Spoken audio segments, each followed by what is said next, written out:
Welcome. This session is unlocking the hidden potential of Mainframe with DevOps, automating the CI/CD pipeline. The mainframe is often overlooked when setting up pipelines. This misses a great opportunity to improve delivery speed and quality by aligning with DevOps. We will show you how to benefit from pipelines leveraging open source tools. I'm Mark Schettenhelm, a senior product manager at BMC, and I'll be joined by Manoj Singh, DevOps software consultant BMC, who will be doing a live demo. What we see is that the mainframe has the data and business logic that can be leveraged, but getting to it can be a challenge. And it's because there's different cycles, different speeds of working. And so it's difficult for those who work on the front end to get the data and information from the back end, the mainframe. What we found, and this is from our own experiences and working with a lot of different sites, is by aligning practices, by adopting DevOps, you can tap this hidden potential. So don't listen to those who say it can't be done on the mainframe.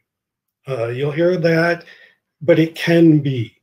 The tools that you work with can be used with the mainframe, and you can set up these pipelines and get the advantages. So Manoj will show you how to do it briefly in our time limit. So let me turn it over to Manoj. Hi, welcome to this demonstration of using DevOps toolchain or leveraging DevOps toolchain in a CI/CD pipeline to do mainframe development. So basically mainstreaming the mainframe. This use case is I'm a developer, a mainframe developer who has been assigned to work on a feature in a sprint. And I'm using Computer tools or Computer BMC tools, as well as third-party open source DevOps tools to automate my development process. So I'm working in Topaz Workbench, and actually I will not be working in Topaz Workbench, but I would just want to show you the life cycle of my application, which is defined in ISPW. So it has a life cycle which has multiple parallel development paths leading up to prod. I'm going to be using the dev1 path leading to QA1, eventually to the prod, because I belong to this team. So having said that, let me switch over to GitHub. My source is in GitHub, and it has a branch for me for each feature. The feature I'm working on is the feature 1 MKS1 feature branch, which I have already cloned into my Visual Studio Code. So actually I'll be using Visual Studio Code. This is just a demonstration to show all the different tools that can be leveraged in this process. So I'm going to be using Visual Studio Code as my primary development IDE. And I've already cloned my repo here, and I've also switched over to I'll be switching over to use my branch, which is feature 1 MKS1 branch. And as soon as it switches to that branch, then I'll go to my Explorer, and it will open my repository locally. Okay, I'm ready to make my development. So I know that the feature I have to change involves changing a COBOL program, which I have identified as tprog1. So I'll double click on it.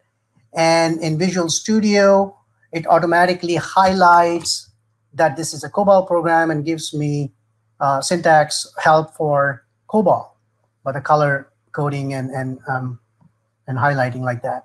So for the sake of this demo, I'm going to be making a very simple change to this. I'll just change the date to this date, and then I will just save my change. Let's assume that's the only change required for developing the feature. So I will save it. As soon as I save it, GitHub recognize, or the local Git extension here within Visual Code or identifies that there has been a change, and it shows me the differences, what I changed. Yep, that looks right. That's what I changed. Now I'm ready to stage them. So I will stage them by pressing this plus icon, and then I'm ready to commit. I'm going to say made, or rather updated date to today, or rather just say updated date. And that's it. I make the commit. I commit it. And once I commit it, I can push my change, which will push it to GitHub server. So as soon as this it's pushing, I'll switch back to GitHub now. And if I refresh my browser on that branch, I will see that a push was made, and with the so the push has already been made to the GitHub server.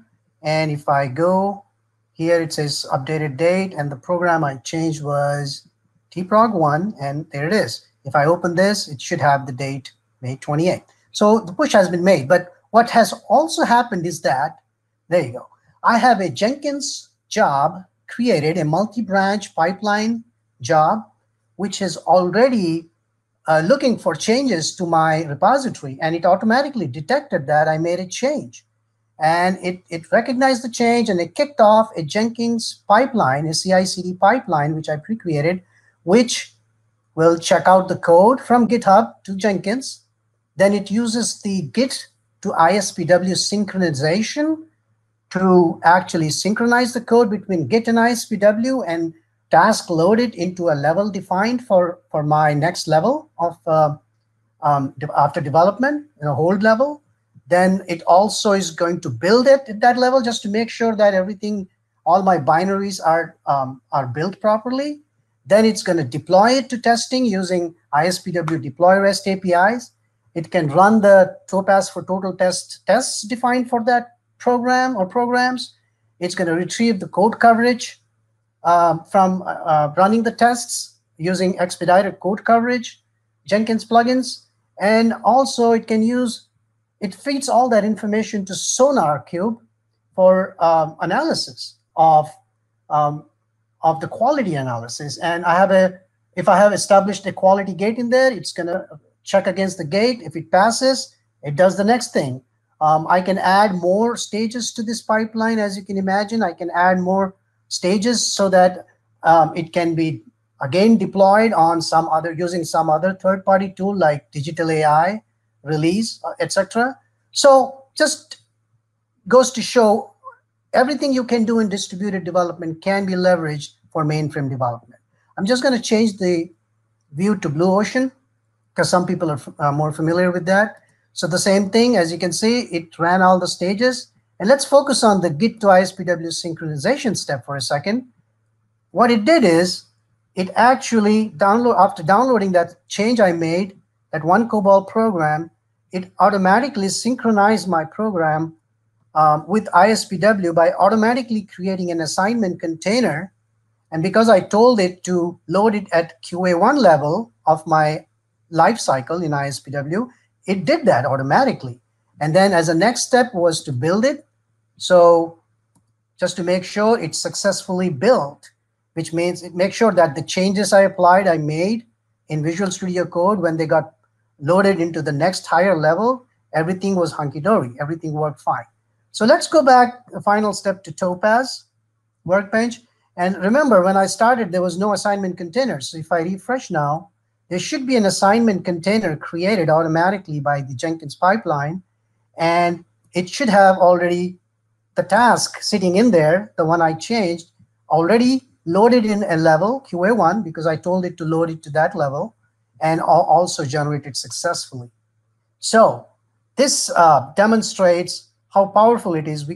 So just to recap, I used Visual Studio Code to clone a repository, change the branch to my feature branch, made a change to the program, which I'm working on, and then I staged it, I committed it, pushed it to GitHub, and GitHub pushed it to GitHub, and the GitHub, and there was also a Jenkins job which is pre-configured to, which is triggered on commit, and that got triggered, and it ran, checked out the code, synchronized the changes between Git and ISPW, did a build or generate, compile the code, deployed it to the testing environments, ran the tests on the testing environments, retrieved the code coverage metrics, and all of them got fed into Sonar Q for analysis.